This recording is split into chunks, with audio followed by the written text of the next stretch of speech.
इस लेक्चर में हम डिस्कस करेंगे ऑपरेटर्स। ऑपरेटर्स क्या होते हैं? इस कॉल्ड, जैसे कि इक्वल को अगर हम बात करें, इक्वल एक ऑपरेटर है और ये एक असाइनमेंट ऑपरेटर है।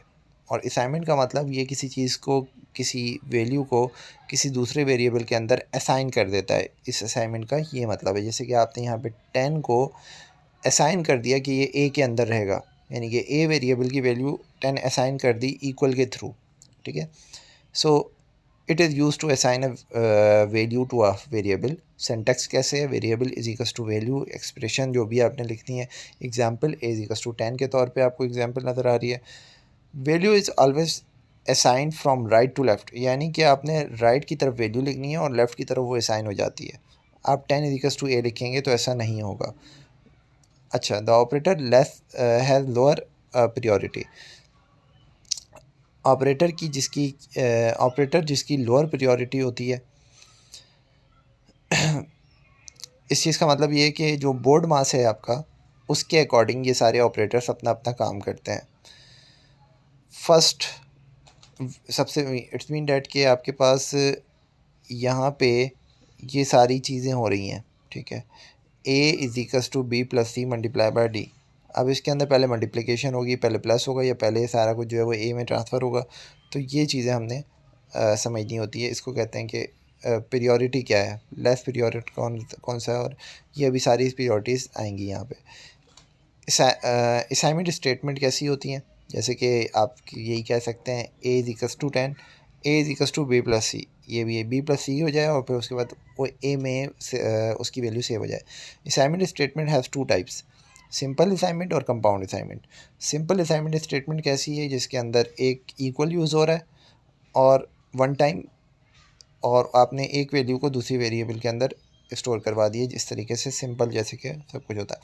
कंपाउंड में क्या होगा? कंपाउंड में ये होगा कि आपने क्या किया कि 10 को आपने डी में स्टोर किया, डी को आपने बी में और बी को आपने ए में।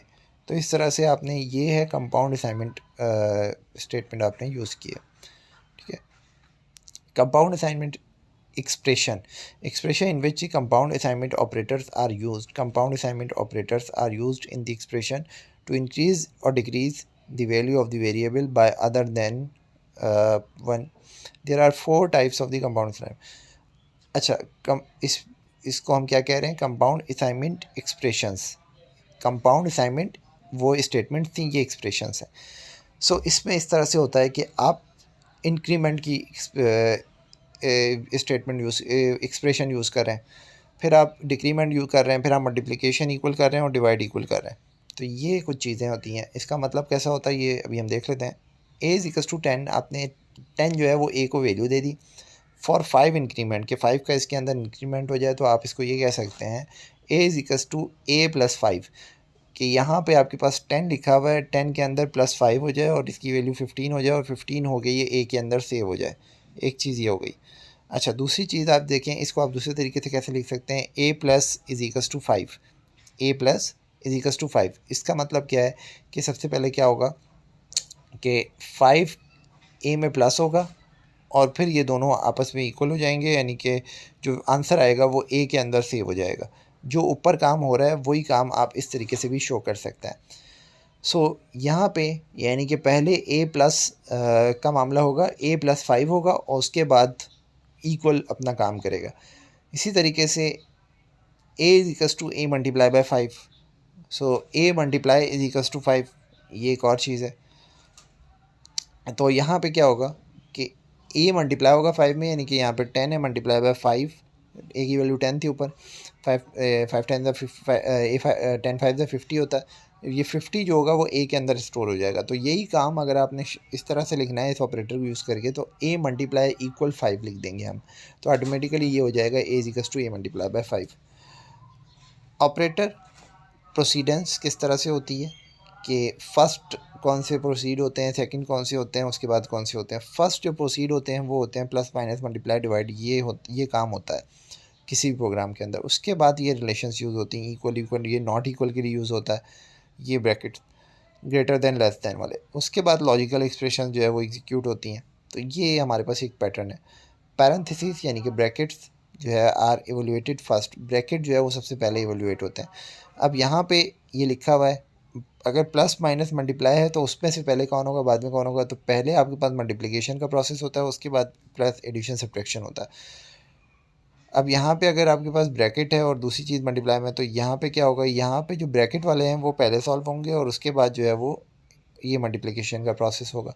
Assignment operator, relation operator and logical operators और प्रोसीडेंस उसकी लिखी हुई है। इस चीज़ को आप कैसे समझेंगे कि इसका मतलब ये है कि सबसे पहले कौन प्रोसीड होता है उसके बाद कौन प्रोसीड होता है।